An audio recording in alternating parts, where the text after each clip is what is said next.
All right, well, today we're going to learn about how to be the author of your own story.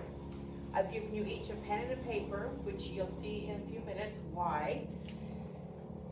How many of you have read a book that's somebody's life story or an event in somebody's life?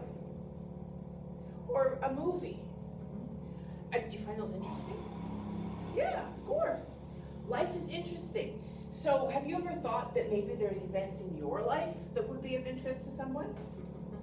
If not the world at large, maybe your family, maybe generations down the road.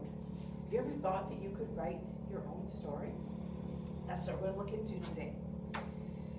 You're actually going to learn the basics for how to write a book. 10 minutes. It's going to be a miracle. So I'll just jump into it. The first step in writing anything is paper and pen? No, it's drawing a picture. So what we're going to do is we're going to draw a picture, and it's called a mind map. So what a mind map is you get all your thoughts, let your thoughts be thoughts, but then just sort of mark them on a chart. And I like pictures. I like to think in pictures. And some people prefer their mind maps a bit more linear because they're more that way. But this is how I start. So pick the central event that you want your story to be about. So let's go with my story as the example. I went to Gaza. And then circle it. And that's your major pivotal point, whatever that is. And then you want to draw other major points. So let's say my divorce was a major point in my story. That's another big one. Let's say my illness was a major event in my story. Okay, so now we have, just an example, we have 3 major events. So what happened between here and here? I went to Gaza again. I kind of like doing that. Over here, I was teaching. Those are smaller events between the major events. Over here, there was my recovery. And school. Okay, so this is an example. We have the larger circles, which are your larger major events in your life. Then you want to fill in between them with the joining events between the major ones. And then we'll go from here, and then we'll just do small things. How this affected my children. Went to Gaza. How did I get there?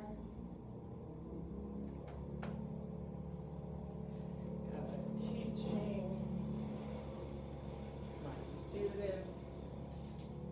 See what I mean? So you have small events that are the periphery of each event, and the major events connect all the smaller events. So this is why I gave you your pen and paper. So if you think of things, you can start jotting it down. And I gave you this pen specifically because this is my pen. It says, be the author of your own story and write yourself a legend. Absolutely. I encourage everybody to make note of your own story, because whether you think there's a big old whole world of people out there dying to know the story, or if it's just your grandkids that want to know the story, your story is important to someone, and it should be important to you. Our life events are what they are, and we do what we do, and we do it for a reason. And sometimes that reason is so that we have a great story to tell. So what I want you to do is, somebody give me some ideas. What's a major event in life? A wedding. Good. Okay, so what would be a major event that would come before a wedding? Proposal. A courtship. That would definitely come first, hopefully. Okay, and what would be, let's pick one more major event that might come after the wedding. Grandchildren. That's pretty major. Okay, so see how simple that was? How long did it take us to think of 4 things?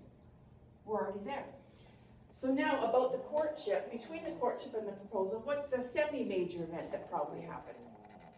First fight.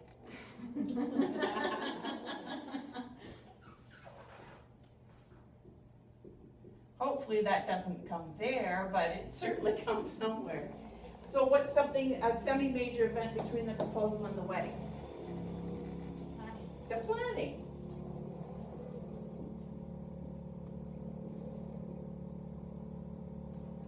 And the semi-major event that would come between the wedding and the kids? The planning. Hopefully. So see how that's starting to build itself? It builds itself. So then what you do, and you've got these periphery events, you've got your pregnancy, how many times that happens. Oh, that's a lot. Did you have 5 kids? I do have 5 kids. Good for you. Yes, and if you look at the statistics about how the country, we have a declining population, I always say I did my best. You did I your part. can't do more than I did. It's up to the rest of you to do your job. Okay, so then there's obviously going to be events about the wedding, the bridal party stories. You know there's going to be lots of those.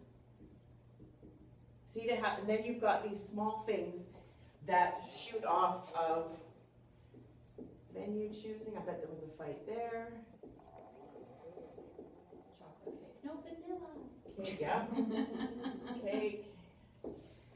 Getting the in-laws happy.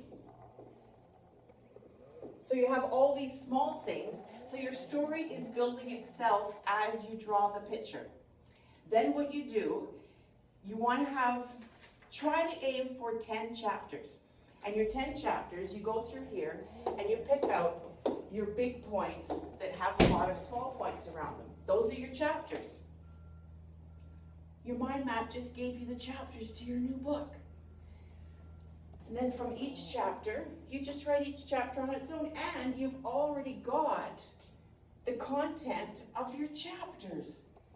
It's already been written just by drawing out your mind map. That's how you write a book. It's not bigger than that. Tell your own story, or whatever story you choose. I have a novel in the works.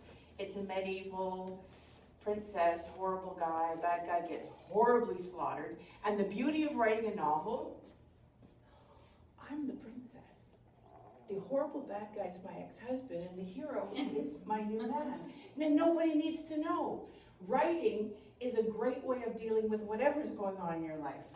Now the big thing when you're writing a book, another big part of it, is the back cover, which I'll go over quickly because I don't want to leave out the back cover.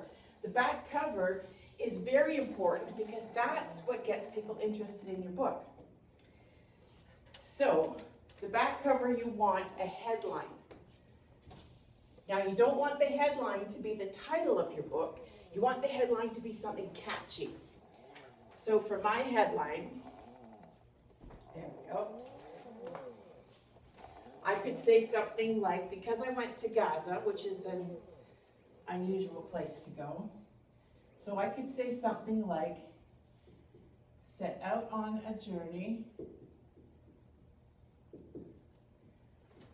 across continents, across life, and death.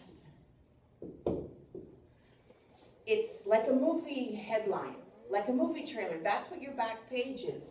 So do a gripping headline with verbs and with a bit of excitement and anticipation.